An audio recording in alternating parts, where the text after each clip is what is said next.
l'IFSTAR, qui est directrice de recherche à l'IFSTAR. Il y a Takeshi Kurata, qui est professeur à l'université de Tsukuba et aussi chercheur à IST à Tsukuba.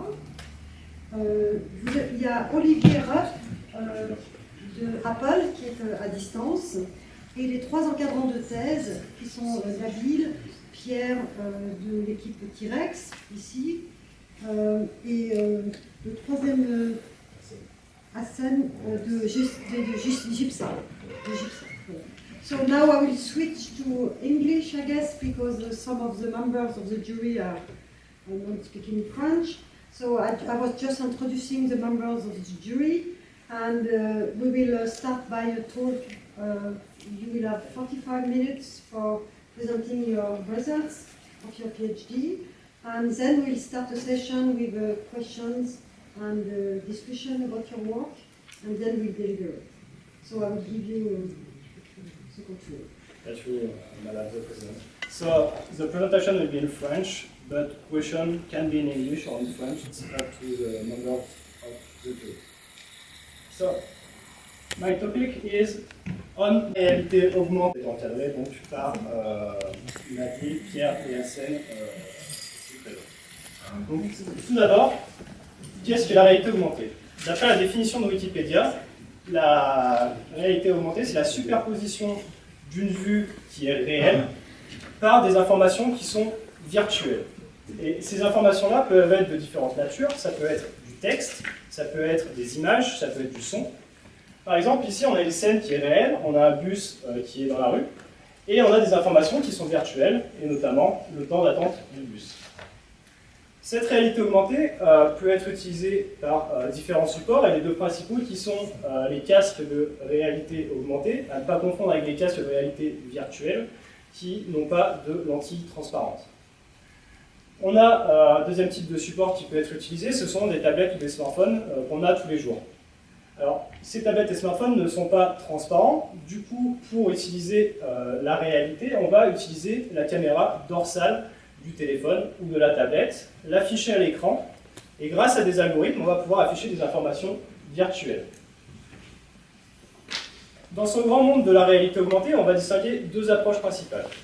La première approche, c'est une approche basée sur la vision. C'est-à-dire qu'on va analyser le flux vidéo de la caméra pour ensuite y afficher des objets en réalité augmentée. Par exemple, vous avez peut-être déjà vu des QR codes ou des codes barres comme ceci, où on va pointer notre téléphone devant et afficher des modèles en 3D, notamment pour des jeux vidéo. Maintenant, aujourd'hui, on a plutôt envie d'afficher un grand nombre d'informations en réalité augmentée, qui sont, par exemple, géolocalisées. Ça peut être le sommet des montagnes, ça peut être, par exemple, des tableaux, des statues dans une galerie d'art, et on veut afficher, par exemple, des vidéos ou comment elle a été fabriquée. Le problème, c'est qu'avec justement l'approche basée sur vision, on va pas pouvoir, il n'est pas possible de scanner tout le monde entier comme ça et pouvoir reconnaître les objets. Aujourd'hui, on n'a pas les capacités de faire ça. Du coup, pour cela, en fait, on est arrivé à cette deuxième approche, qui est la réalité augmentée basée sur la géolocalisation, qui va utiliser, lui, les capteurs du téléphone, qui vont être l'accéléromètre, le gyroscope, le magnétomètre, le GPS, et d'autres capteurs. Donc ici, par exemple, pour réaliser la réalité augmentée géolocalisée, on a besoin de trois informations importantes. La première, c'est la position du téléphone.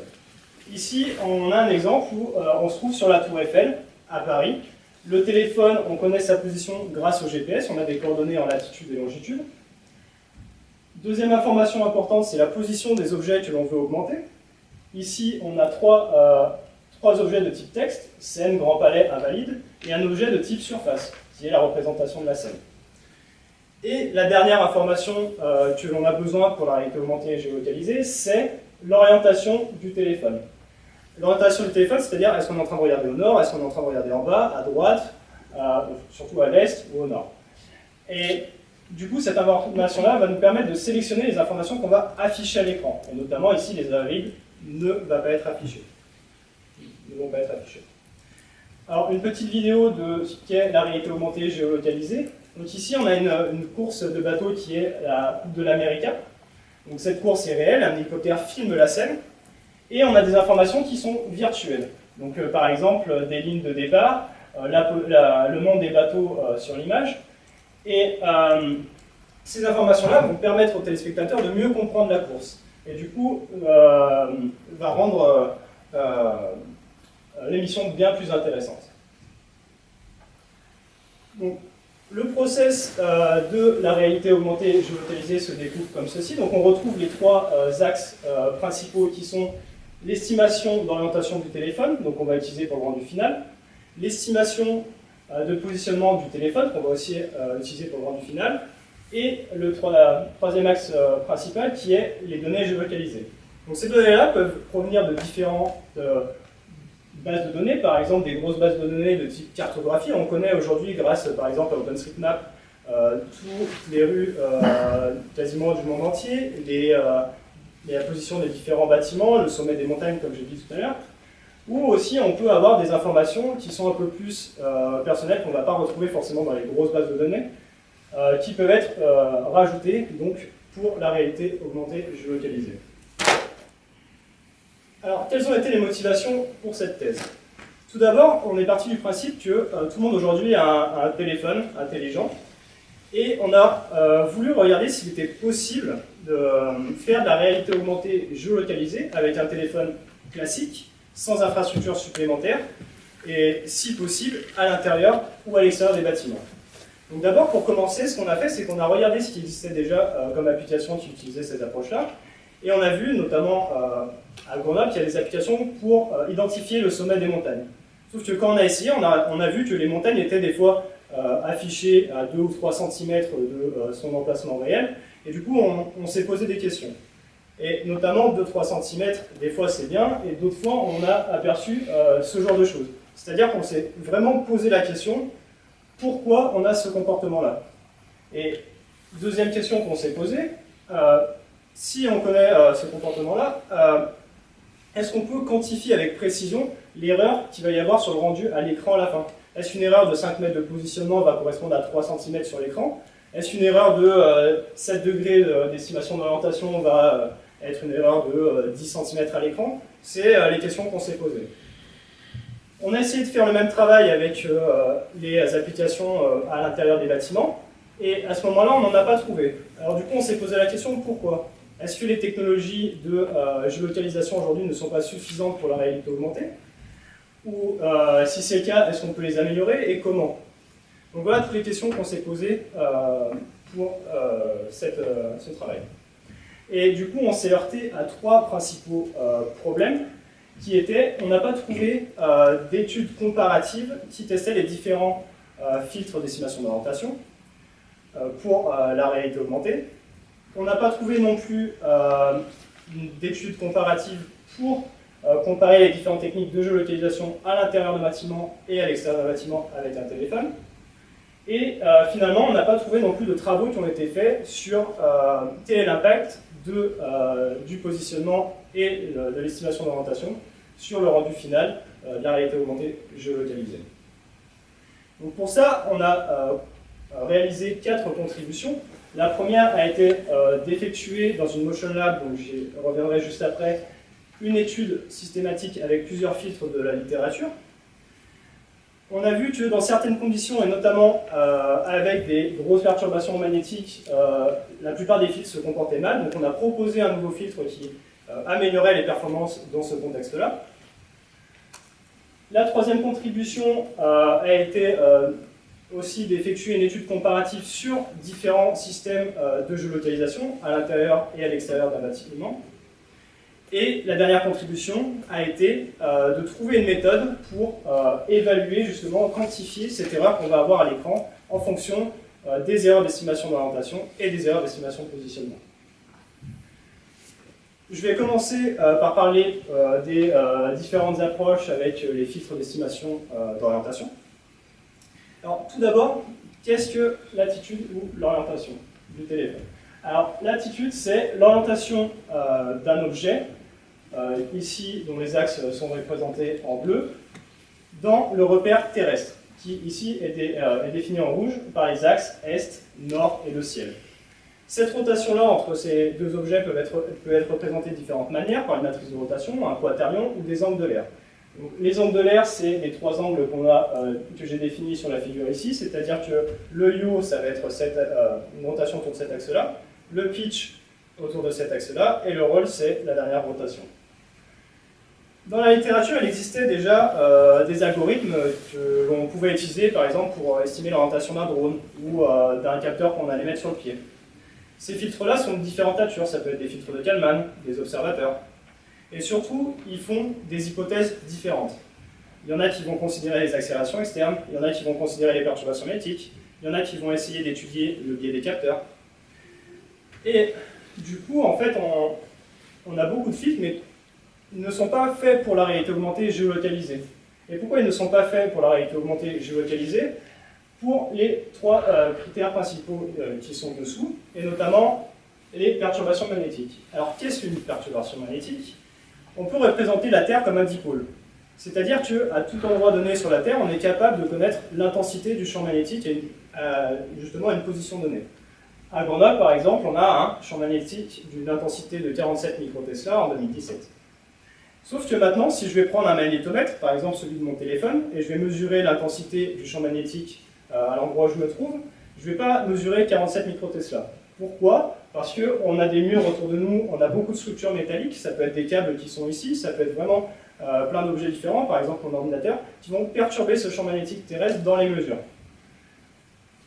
Deuxième chose qui est importante pour la réalité augmentée, c'est la stabilité du rendu. C'est-à-dire que quand on est en train de pointer, je vais reprendre l'exemple des montagnes, on ne veut pas que le point bouge pendant qu'on est statique. Par contre, si je suis en train de bouger, on a envie que le point d'intérêt virtuel bouge en fonction de nos mouvements. Et troisième chose, et pas de moindre, c'est que dans les différentes approches pour estimer l'orientation pour les drones ou pour les capteurs sur le pied, on a un modèle d'équation qui est connu. On connaît le déplacement d'un drone, on connaît le déplacement d'un piéton. Par contre, lui, le smartphone, il peut être complètement libre. On peut marcher avec, on peut téléphoner avec, il y a vraiment beaucoup de choses différentes. Donc, la première contribution, justement, a été de créer une étude comparative dans une Motion Lab. Donc, une Motion Lab, c'est une salle où on va capturer les différents mouvements, notamment pour le cinéma, mais là, on l'a utilisé pour monitorer l'orientation du téléphone dans la salle.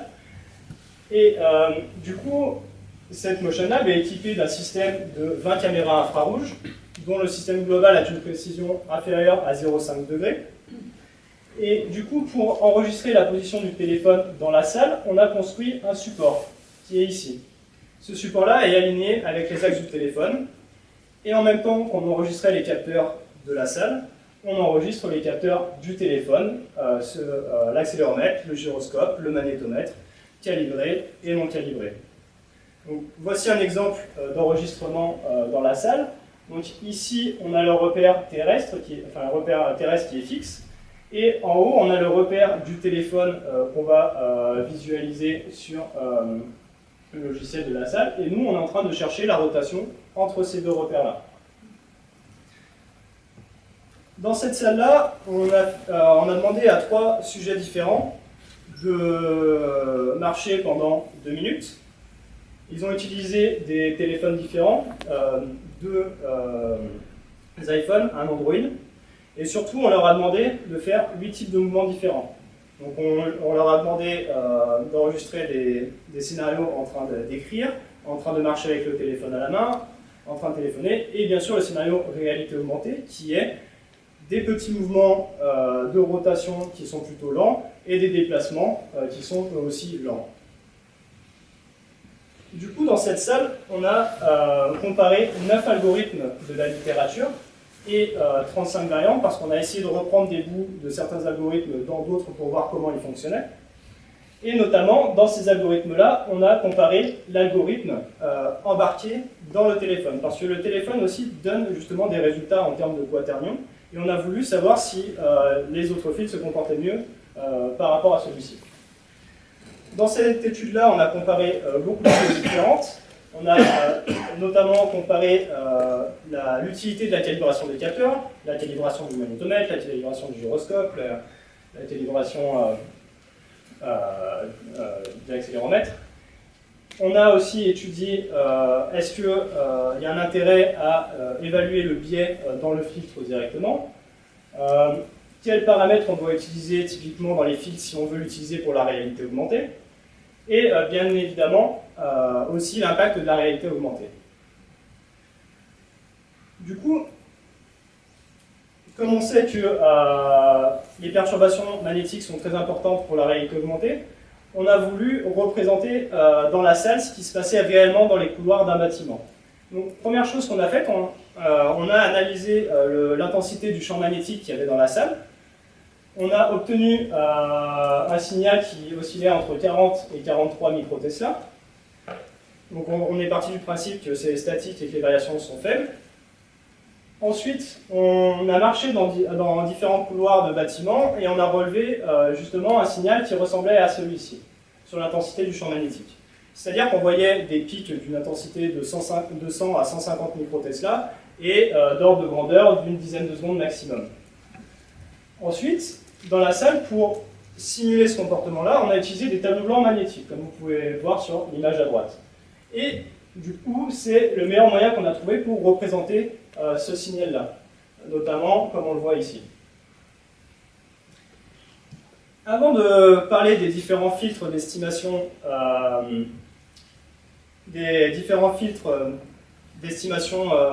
qui prennent en compte les perturbations magnétiques, je vais vous montrer le comportement d'un filtre qui ne prend pas en compte du tout les perturbations magnétiques.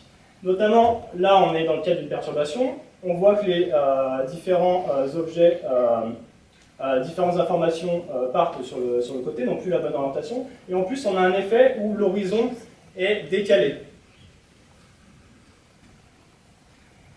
Maintenant, on a regardé dans la littérature ce qui existait comme filtre qui essayait de prendre en compte ces perturbations-là, et notamment on a trouvé deux, dont le premier qui est un filtre de Sabatini qui consiste en fait à regarder les mesures du champ magnétique sur le magnétomètre, et si l'intensité est trop éloignée du champ magnétique terrestre, on ne doit plus prendre en compte les valeurs du magnétomètre pendant cette période-là. C'est-à-dire que si on mesure par exemple 80 microtesla avec le magnétomètre et qu'à Grenoble il y a 47 microtesla, on va dire que c'est trop loin et on ne va pas prendre en compte le magnétomètre. Ici par exemple sur la figure, on a la référence qui est en noir. En vert, on a un filtre qui ne prend pas du tout en compte les perturbations magnétiques. Et en bleu, on a le filtre de Sabatini qui enlève justement les mesures du magnétomètre pendant la période de perturbation. Et on a aussi étudié le comportement du filtre du docteur Renaudin, qui lui aussi a un très bon comportement lors de la perturbation, surtout comparé à un filtre qui ne prend pas en compte ces informations-là. Alors, par exemple, voici ce qui se passe avec l'approche de Sabatini. Donc on a les points d'intérêt qui vont se décaler. On va s'arrêter et puis petit à petit le filtre va reconverger dès que la perturbation est terminée. On a aussi trouvé dans la littérature un autre algorithme qui essaye de réduire l'impact des perturbations magnétiques à un seul axe, celui du yaw. Et pour ça, en fait, au lieu d'utiliser les mesures de l'accélération et du champ magnétique en entrée, on va utiliser les mesures de l'accélération et le produit vectoriel du champ magnétique avec l'accéléromètre.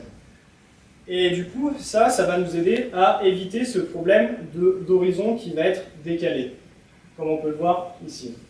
Et du coup, le pitch et ne sont plus impactés par les perturbations magnétiques. Du coup, ça donne une idée ici. Et surtout, le problème qu'on avait avec ce filtre-là, c'est que la stabilité n'est pas bonne. On voit que les points d'intérêt bougent beaucoup, et du coup, pour nous, c'est vraiment pas la bonne chose pour la réalité augmentée. Du coup, dans une deuxième contribution, ce qu'on a voulu faire, c'est réutiliser donc, les approches justement qui vont contre les perturbations magnétiques qu'on a vues dans la littérature avant, et ensuite de rajouter justement nous notre couche contre ces perturbations magnétiques-là.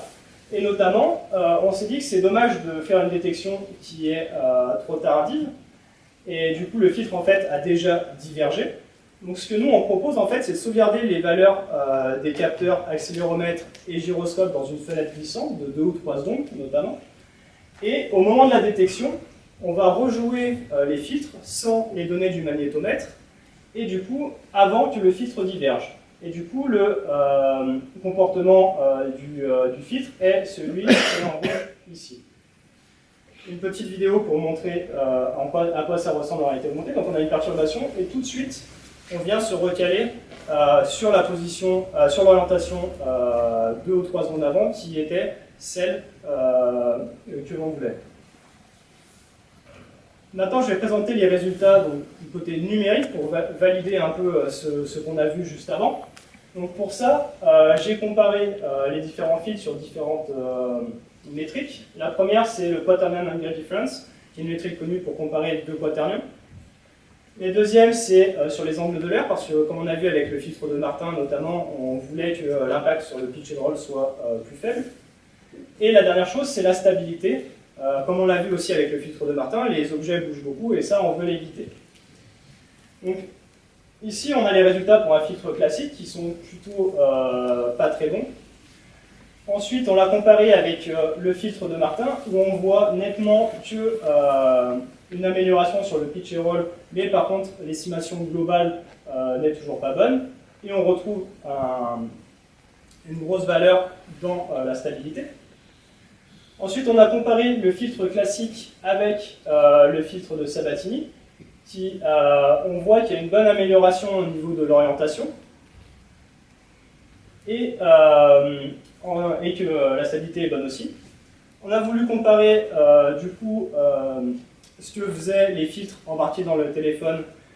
On a vu qu'au niveau de l'estimation globale, elle n'est toujours pas bonne. Par contre, on a l'impression qu'ils utilisent l'approche de Martin, parce que le pitch and roll sont beaucoup moins impactés.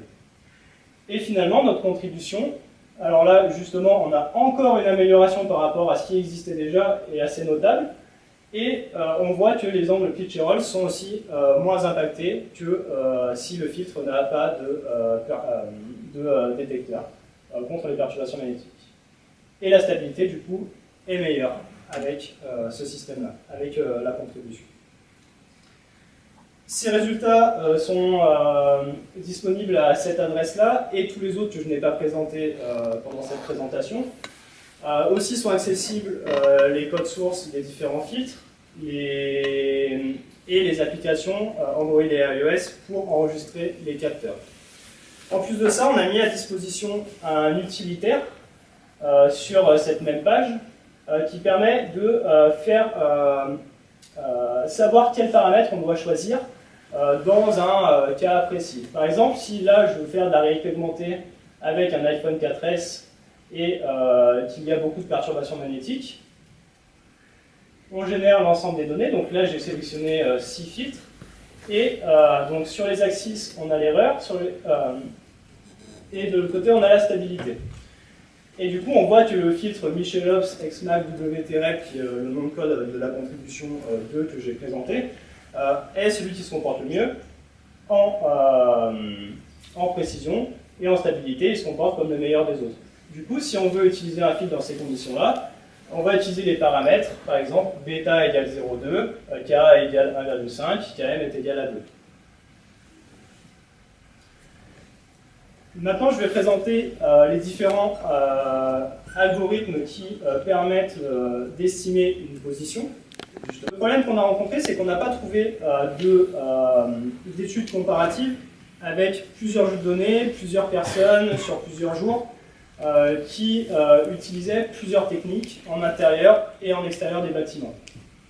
Et quand on en trouvait qui se focalisaient sur une ou deux techniques ou sur un jeu de données, des fois, par exemple, ils allaient utiliser une Motion Lab avec du Wi-Fi, mais le problème c'est que dans une Motion Lab, il n'y a pas les murs. Les murs, on ne peut pas physiquement construire un mur dans la Motion Lab. Donc du coup, ça donne des environnements qui ne sont pas réalistes. D'autres fois, on a vu des résultats avec le téléphone de la personne qui était toujours tenue dans le sens de la marche. Donc ça aussi, pour la réalité augmentée, c'est pas terrible. Donc du coup, le challenge ici, en fait, c'est d'utiliser seulement les capteurs qui sont dans le téléphone et trouver la meilleure technique pour nous, pour l'utiliser pour la réalité augmentée géolocalisée. Donc ces capteurs-là sont l'accéléromètre, le magnétomètre, le gyroscope, le capteur de pression, de lumière, le Bluetooth, le Wi-Fi, le GPS ou GLONASS en fonction des différentes implémentations qu'il y a sur les téléphones. Donc pour cela, on en vient à cette troisième contribution, dans laquelle on a demandé à des personnes de marcher à l'intérieur et à l'extérieur du bâtiment. On a enregistré pendant ce temps-là les capteurs que j'ai cités juste avant. Et quand ils rencontraient ce qu'on appelle des points de référence, c'est-à-dire des croix qui étaient au sol ou des objets de référence qui étaient au-dessus d'eux, on leur demandait de valider leur position, ou du moins la position du téléphone. Ensuite, le chemin, par exemple, qui est effectué par la personne est celui qui est en bleu ici. Le chemin qui est estimé par une technique est celui qui est en rouge ici. Et en vert, on a la différence entre les positions qui sont estimées et les positions de référence. Donc on a demandé à 5 personnes différentes de marcher.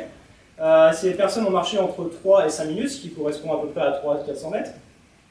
Ils ont fait différents types de mouvements. On leur a demandé d'en faire 2 différents. Soit le téléphone tenu dans le sens de la marche, soit ils étaient libres de tenir le téléphone comme ils voulaient.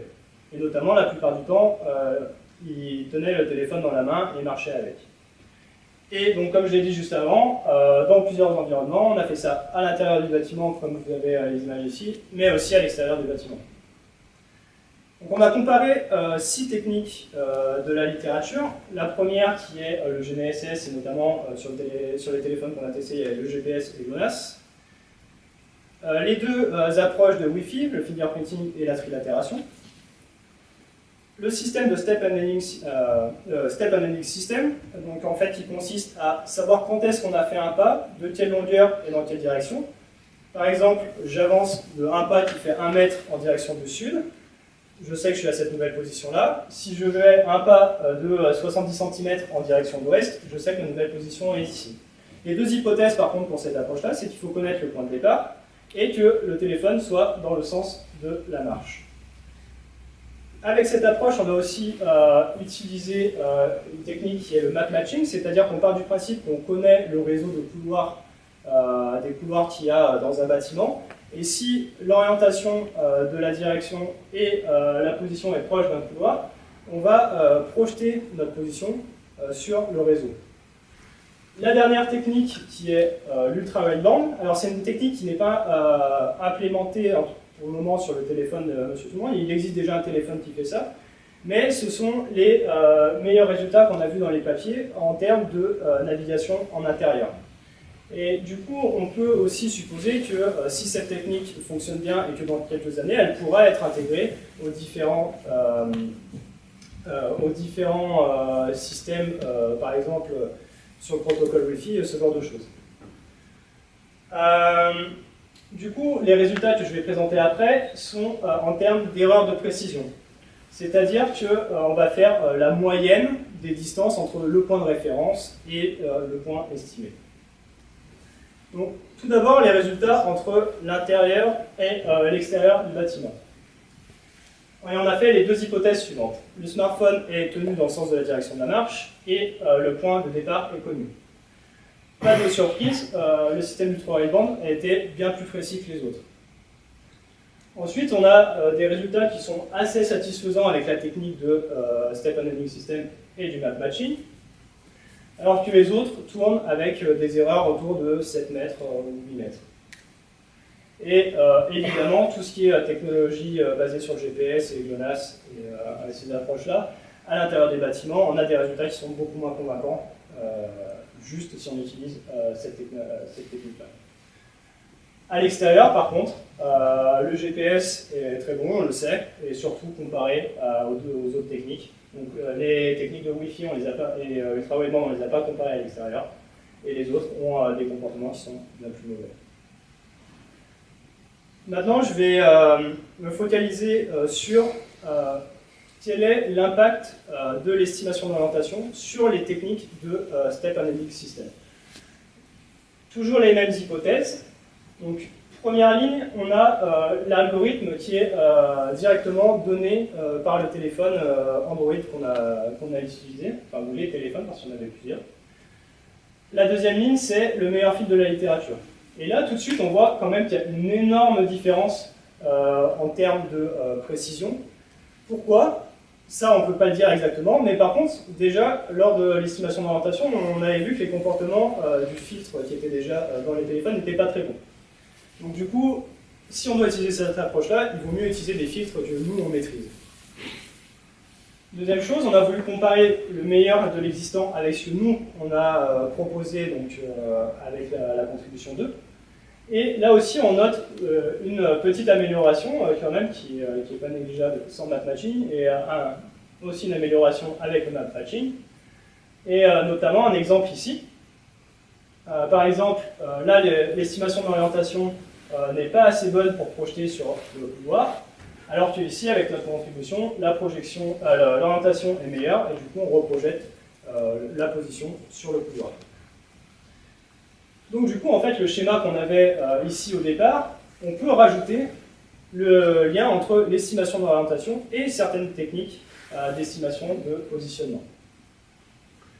Maintenant, revenons sur les résultats qu'on a obtenus avec la géolocalisation. Donc ici, c'est ce qu'on avait obtenu quand le smartphone est fixé dans le sens de la direction de la marche. Maintenant, ça, c'est les résultats si on oublie cette hypothèse-là et que le téléphone est libre. La grosse différence qu'on peut noter, c'est pareil, sur les systèmes de step handling. C'est-à-dire que, vu que le téléphone doit être tenu dans le sens de la marche, si maintenant je tiens mon téléphone à la perpendiculaire, mon système va croire que je suis en train de marcher à en face, sur le côté, et du coup, moi, je suis réellement en train de marcher à 90 degrés. Donc les résultats vont être bien moins bons. Par contre, tous les résultats qui utilisent les techniques par radio ne sont pas impactés ou très peu impactés par l'orientation du téléphone. Ensuite, on va partir du principe qu'on n'a plus d'hypothèse et regarder quelle technologie se comporte bien. Donc ici, on a les mêmes résultats que juste avant. Et par contre, forcément, les deux techniques de step handling, on ne peut pas les utiliser. Pourquoi? Parce que l'hypothèse de départ avec ces techniques-là, c'est d'avoir un point de départ. Maintenant, je vais vous parler de l'impact de l'estimation d'orientation que j'ai présenté dans les contributions 1 et 2 et l'impact des estimations de positionnement dans la contribution 3 sur le rendu final de la réalité augmentée géolocalisée. Partons d'un exemple simple. On a un arbre P qui a une distance D du téléphone. Maintenant, si j'ai une erreur de positionnement de 5 mètres, c'est-à-dire que la position du téléphone estimée va se trouver sur ce cercle-là si on est en 2 dimensions. Donc du coup, la position de l'arbre estimé va être à 5 mètres aussi décalée du point réel. Et en fait, l'erreur qu'il y a affichée sur l'écran ici est seulement la projection de la distance qu'il y a entre le vrai arbre et l'arbre estimé. Et donc forcément, cette projection dépend aussi de la taille du téléphone. C'est-à-dire que plus le téléphone va être grand, plus l'erreur va être grande. Maintenant, si on rajoute aussi le problème d'estimation d'orientation, on va encore rajouter une erreur. Ou si ça se trouve, ça va même la réduire. Parce que si on a un problème d'orientation, l'arbre estimé peut se retrouver de partout sur ces points qui sont verts ici.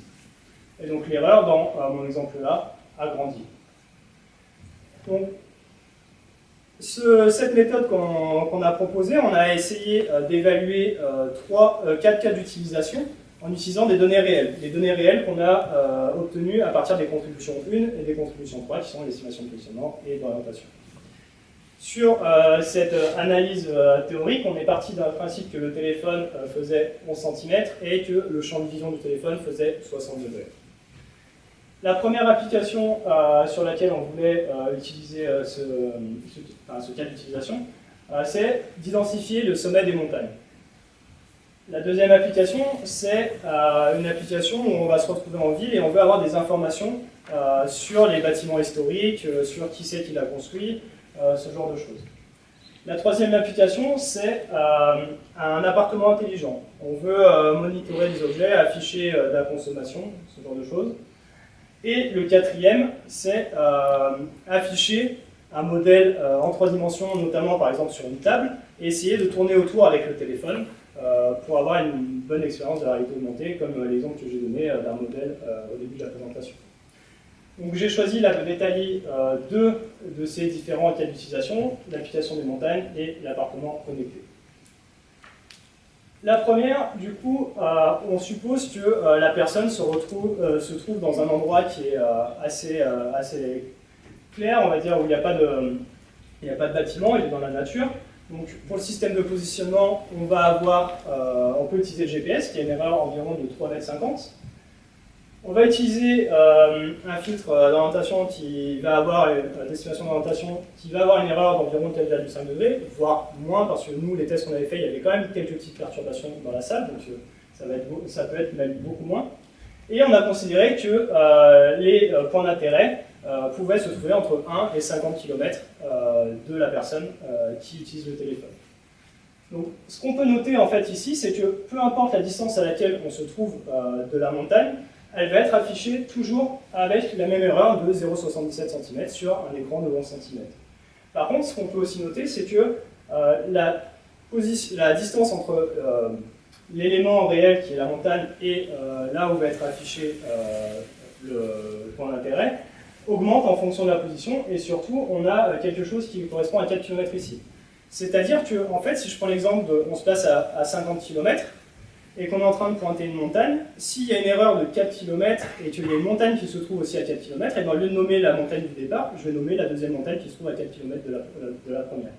Et donc du coup, ça peut poser des problèmes dans certains cas. Le deuxième cas d'utilisation, c'est de monitorer, justement allumer des radiateurs, des lampes dans une maison, allumer la télé, changer de musique, ce genre de choses. Donc, pour cette approche-là, on a utilisé l'ultra wideband avec une précision de 0,5 de 50 cm. L'estimation d'orientation, elle est assez mauvaise. Avec les perturbations magnétiques, on a quelque chose qui est de l'ordre de 11 degrés. Et on a estimé que les distances étaient entre 50 cm et 5 mètres.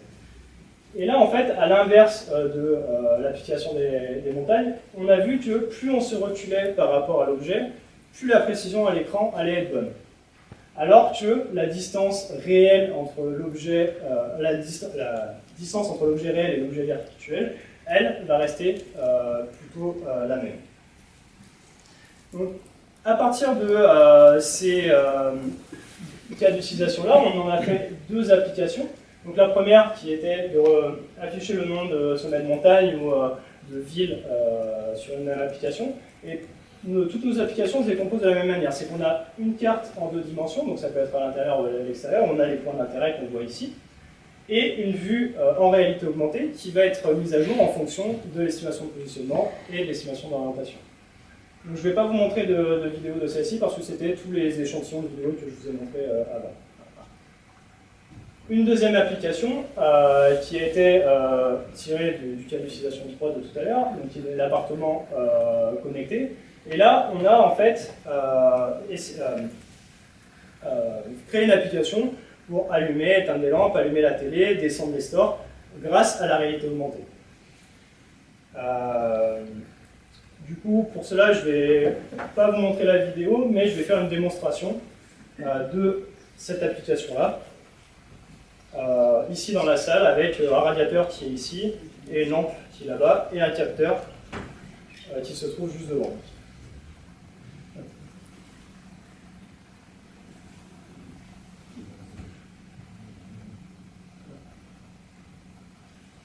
Donc du coup, on a des éléments qui sont affichés juste ici. Donc on a un capteur de température qui est ici, on a la lampe qui est sur la table là-bas, et si je veux allumer la lampe, je peux, grâce à la réalité augmentée, allumer et éteindre la lampe. En dessus, on voit la consommation d'énergie. Et du coup, on a pareil pour le radiateur qui est là-bas. On peut l'allumer. Et on va voir que on a une... Et si je me déplace justement dans la salle, donc c'est là où on va prendre en compte le positionnement, on va voir que les objets vont translater en fonction de la position de là où on se trouve.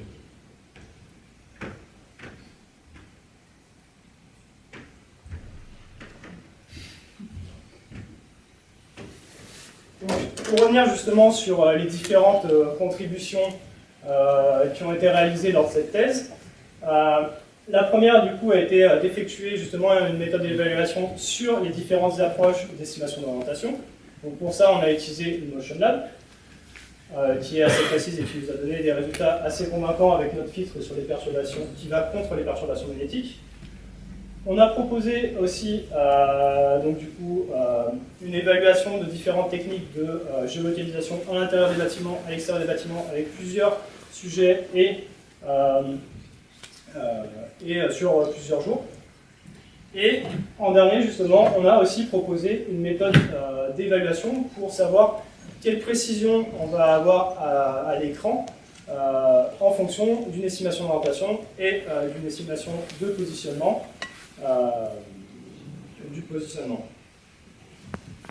Donc, quelles sont les perspectives qu'il peut y avoir sur ce travail? À court terme, on peut déjà essayer d'améliorer le filtre existant avec d'autres détecteurs. Donc, par exemple, celui de Dr Renaudin que j'ai présenté tout à l'heure, qui n'a pas été encore pris en compte dans le filtre qu'on a créé. Pour les systèmes de localisation existants à l'extérieur, pour le moment, on a quelque chose qui est assez intéressant avec le GPS. Par contre, à l'intérieur, aujourd'hui, il y a plusieurs papiers dans la littérature qui fusionnent depuis quelques années différentes techniques. Et du coup, ce qui serait bien aussi, c'est d'évaluer ces techniques-là avec notre système et pour voir est-ce qu'on peut aller encore plus loin que ce qu'on a pu réaliser avec le travail de langue.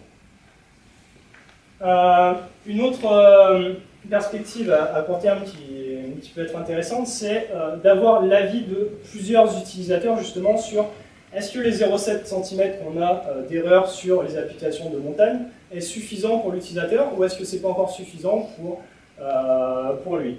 Est-ce que la stabilité de 0,25 degrés sur une moyenne glissante, est-ce que c'est suffisant pour lui? Donc il faudrait justement essayer de demander à plusieurs utilisateurs de faire et de leur demander leur avis pour ces expériences-là. Notamment, par exemple, 3 cm d'erreur, si on veut afficher des informations sur un bâtiment et que le bâtiment fait 100 mètres devant nous, on va quand même afficher le bâtiment, et il y a des cas qui vont être intéressants. Une autre approche qui va être à moyen terme, sur lequel je vais commencer à travailler à partir du mois de décembre, va être la fusion justement des techniques de visualisation de type SLAM, qui, elles, en fait, vont avoir un bon comportement sur des espaces qui sont très proches. Et par contre, ces comportements, enfin, la scène que l'on va créer en réalité augmentée n'est pas géolocalisée. C'est-à-dire qu'on ne sait pas si on va se trouver à Lyon, à Paris ou dans la salle ici. Du coup, l'idée, c'est de coupler cette approche-là avec les techniques qu'on a évaluées de géolocalisation et d'estimation d'orientation pour replacer ce repère-là dans le repère, un repère réel de coordonnées qu'on connaît. Une autre perspective un peu plus qui peut être réalisée à un peu plus long terme, c'est d'utiliser la réalité augmentée géolocalisée pour les drones. Par exemple, quand je vous ai montré la vidéo avec la Coupe de l'Amérique tout à l'heure, on utilise un hélicoptère, on utilise des moyens qui sont colossaux. Peut-être qu'aujourd'hui, on est capable de proposer de la réalité augmentée avec des drones pour du grand public. Voilà, donc celles-ci sont toutes les perspectives qu'on pourrait se penser. Donc les publications qui font référence à justement ce travail-là, donc les 3 premières sont relatives aux contributions 1 et 2, et la dernière qui est en préparation est plutôt relative à la méthode d'évaluation pour quantifier l'erreur sur l'écran du rendu en fonction de l'estimation d'orientation et de positionnement. Merci à vous de m'avoir écouté.